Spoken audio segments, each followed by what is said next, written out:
Halo, assalamualaikum warahmatullahi wabarakatuh. Apa kabar teman-teman semuanya? Mudah-mudahan dalam keadaan baik, ya. Oke, untuk praktikum perdana kali ini, saya akan coba menjelaskan tentang HTML dasar. Ya, teman-teman mungkin bisa buka modulnya. Kita akan coba bahas bareng-bareng. Ini penjelasan singkat ya tentang HTML dasar.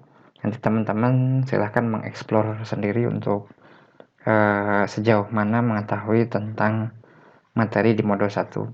Oke, tujuan untuk praktikum kali ini, yang pertama, ini mampu memahami struktur dasar pemrograman HTML, kemudian mampu memanipulasi teks menggunakan tag atau atribut HTML, kemudian menyisipkan gambar, ya. Oke, ini tujuan yang mungkin saya anggap sederhana ya, atau simple ya. Untuk pertemuan modul pertama mungkin nanti teman-teman bisa menambahkan hal lain di dalam latihan atau di dalam prakteknya. Oke, nanti teman-teman mungkin bisa reference juga ke ini ya, ke W3 School di bagian HTML. Jadi teman-teman bisa sambil baca-baca dan sebagainya untuk menambah wawasan tentang pemrograman web. Oke. Ya, kita coba bahas dulu tentang dasar teori yang ada di modul.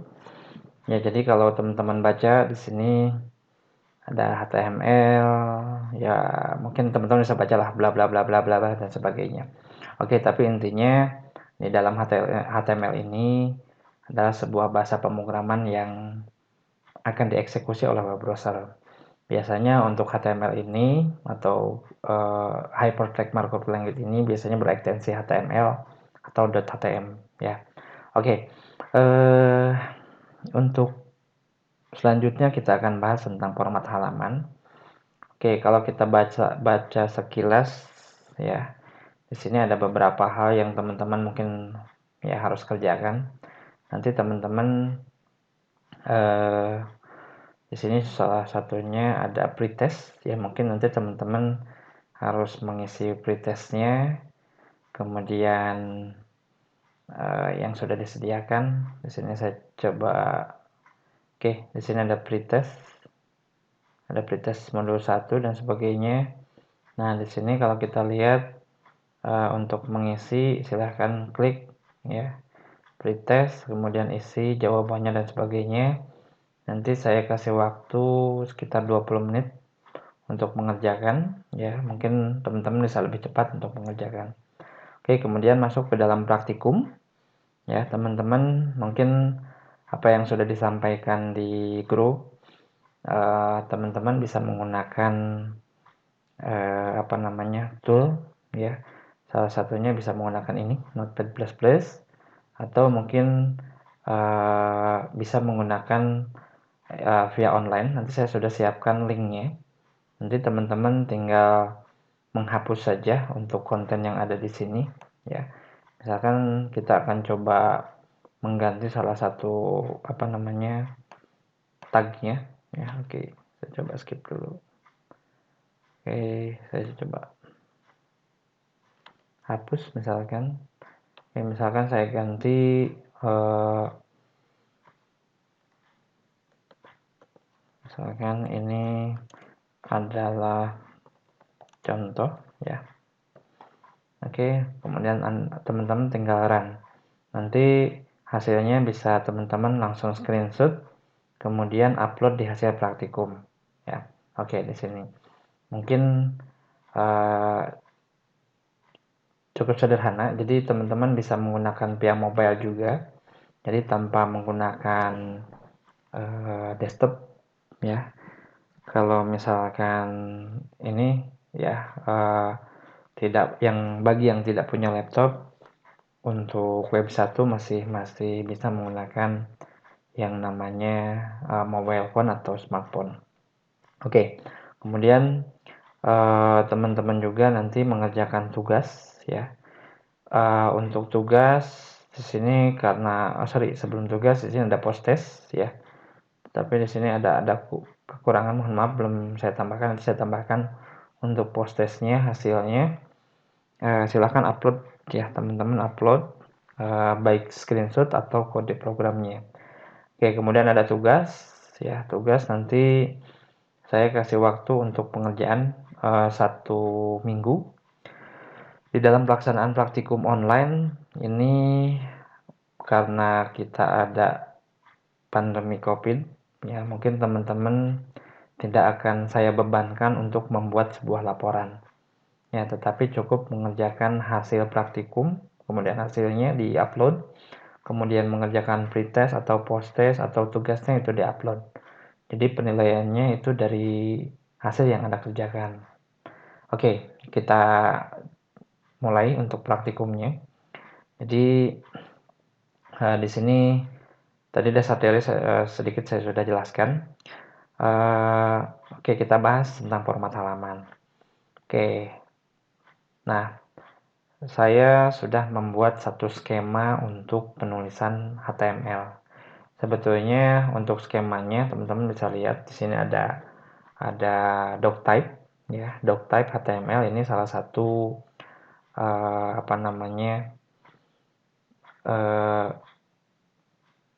salah satu syarat wajib, sebetulnya bisa dikatakan wajib, karena untuk doctype ini untuk membaca si kode-kode yang ada di dalamnya itu merupakan tag-tag HTML.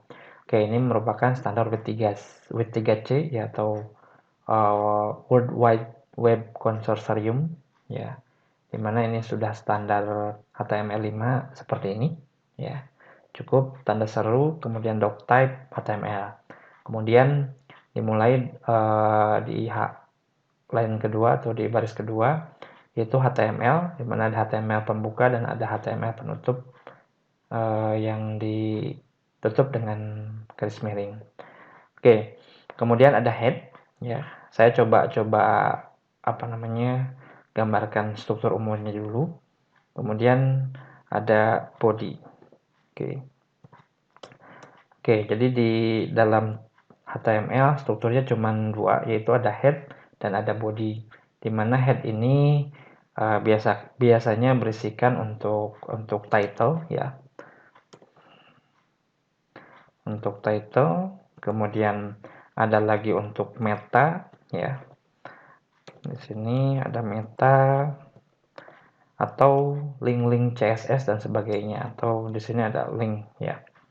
Oke, ada link CSS dan sebagainya, biasanya ditempatkan pada posisi head. Oke, sebelum nanti untuk meta dan link ini saya jelaskan di pertemuan berikutnya. Oke, sementara kita akan mengikuti sesuai apa yang ada di modul.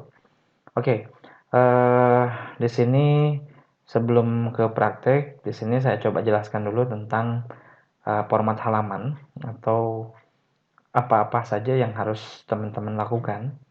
Di sini kalau kita lihat ada body, kemudian atribut, value. Di sini sebetulnya sudah saya jelaskan ya. Atribut atau properties ya, ini bisa diisikan sesuai dengan keperluan ya. Misalkan atau misalkan pada tag body. Nah, tag body ini properti apa saja yang akan diisi ya, atau yang bisa diisi. Jadi misalkan ada BG color, background dan sebagainya. Tetapi untuk tag yang lain kadang-kadang tidak bisa untuk semua atribut ya. Jadi setiap tag HTML itu mempunyai atribut atau propertiesnya masing-masing seperti itu. Oke, nanti teman-teman bisa baca di W3 School ya di sini. Oke, mungkin di sini sebagai contoh ya, misalkan saya coba title. Title ini biasanya untuk judul. Jadi kalau misalkan teman-teman ada tab ya, di sini ada HTML tutorial, kemudian di sini ada course, praktikum dan sebagainya. Ini biasanya diisinya di sini. Jadi kalau misalkan saya isikan misalkan latihan web 1, misalkan web 1. Oke, saya coba save.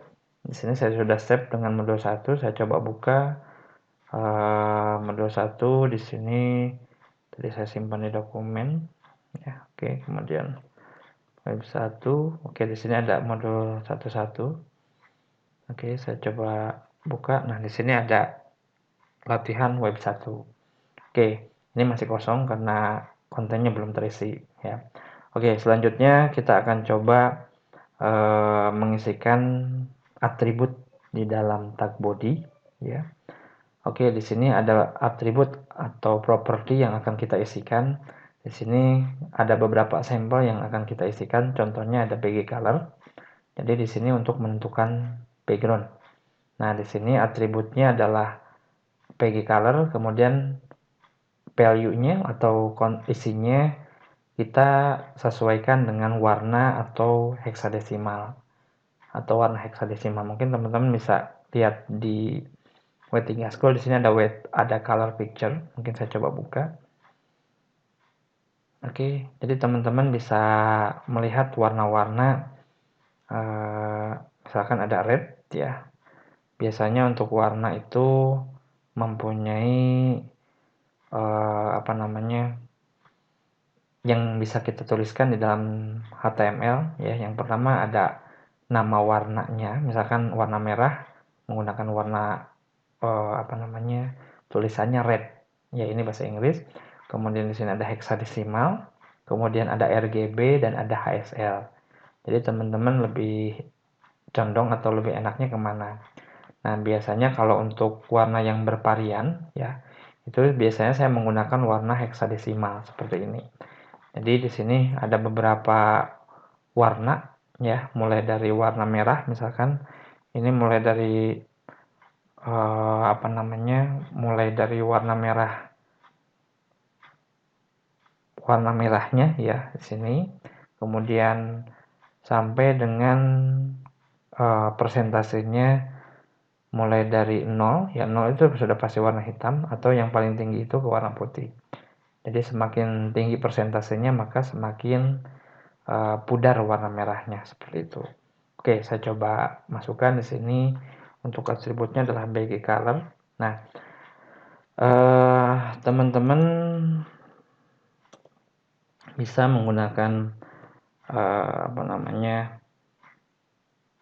Notepad++ ini akan memperlihatkan atau membedakan mana tag dan mana atribut. Nah, biasanya untuk warna atribut itu dicirikan warna merah ya. Kalau untuk tag biasanya untuk itu warna biru, seperti itu. Oke, misalkan saya kasih warna red misalkan. Oke. Saya coba save, kemudian saya coba refresh. Oke. Nah, ini berubah untuk background jadi warna merah. Jadi di sini untuk ini atribut ya, kemudian ini value. Nah, bisa nggak di sini kalau misalkan ada beberapa atribut dalam satu tag ya, ini bisa saja. Jadi kalau misalkan misalkan contohnya pada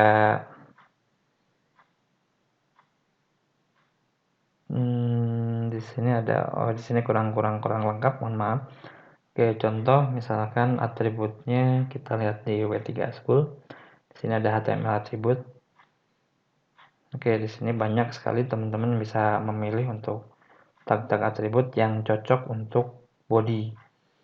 Oke, di sini saya coba scroll ke bawah. Di sini ada beberapa atribut mungkin yang bisa dipakai. Apa aja nih?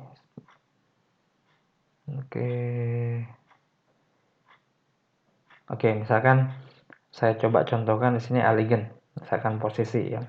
Misalkan di sini ada allegiance ya. Saya allegiance-nya adalah center. Jadi posisi untuk body ini posisinya di tengah. Misalkan ada ada sebuah penulisan untuk heading, misalkan H1, saya coba H1, saya tulis misalkan modul 1, misalkan saya coba save. Oke, di sini saya coba buka ya. Oke, jadi posisinya yang pertama, semua konten yang ada di dalam tag body ini akan diposisikan ke dalam rata tengah ya, atau center. Jadi di sini untuk body itu bisa, atau tag HTML itu bisa beberapa atribut yang diisikan. Oke. Nah tetapi kebanyakan programmer biasanya karena terlalu panjang ya, biasanya akan dipersingkat oleh CSS. Nanti pada pertemuan CSS kita akan membahas penggunaan CSS itu sendiri supaya lebih sederhana penulisannya. Oke, saya coba hapus dulu. Oke. Nah, pada selanjutnya di sini ada beberapa atribut, mungkin teman-teman bisa coba satu-satu. Kemudian pada format teks, mungkin untuk format teks teman-teman sudah mengetahui ya, mungkin hampir mirip seperti Microsoft Word. Ya, contoh misalkan saya akan coba menulis, saya coba PG colornya saya coba hapus biar kelihatan. Oke. Misalkan pada contoh di sini modul 1 ya. Misalkan saya coba hapus heading ya. Karena untuk heading ini otomatis bold biasanya. Oke, saya coba kasih P atau paragraf ya. Oke, hasilnya seperti ini. Ya, ini tanpa ada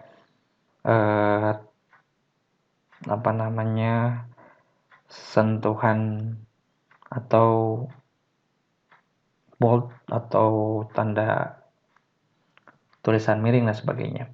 Oke, di sini ada beberapa contoh. Yang pertama ada tag B ya. Tag B ini adalah bold, tag I itu italic, tag U itu adalah untuk underline ya. Center untuk mengatur huruf agar di tengah.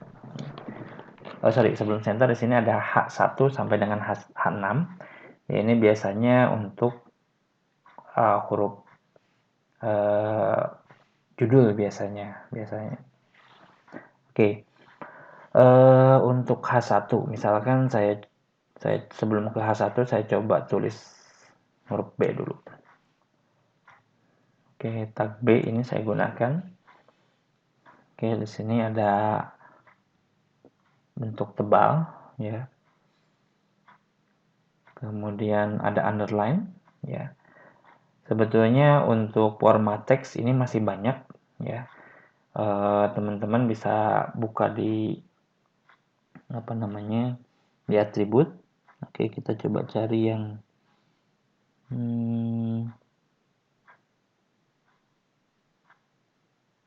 oke, kalau nggak salah HTML text, mungkin teman-teman bisa cari di sini teks ya. Oke, di sini ada text formatting ya, bisa dilihat text formattingnya seperti apa ya. Di sini ada bold, strong, mark sampai dengan sub ya.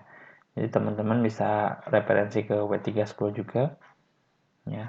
Cara penulisannya seperti biasa, ada awalan dan ada penutup. Oke. Nah, selanjutnya teman-teman silahkan mengerjakan pretest ya. Kemudian untuk praktikum ya.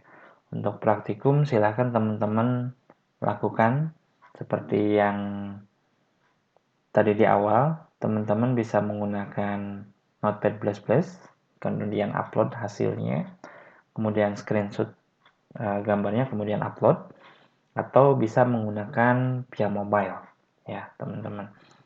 Oke, ya kalau dilihat di sini, oke, mungkin ini tugas teman-teman semua ya.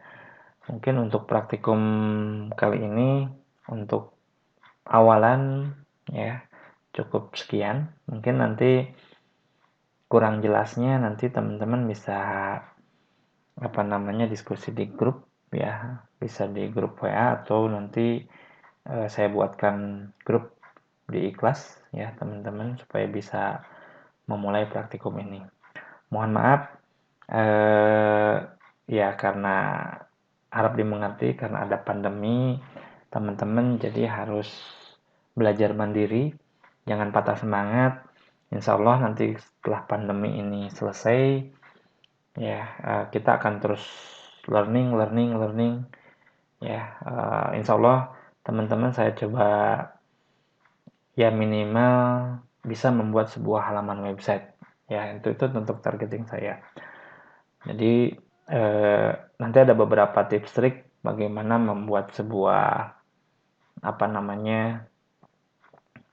halaman web ya, atau mungkin nanti basisnya PHP dan sebagainya untuk lebih mempermudah ya, untuk mempermudah teman-teman membuat sebuah aplikasi ya berbasis web tentunya.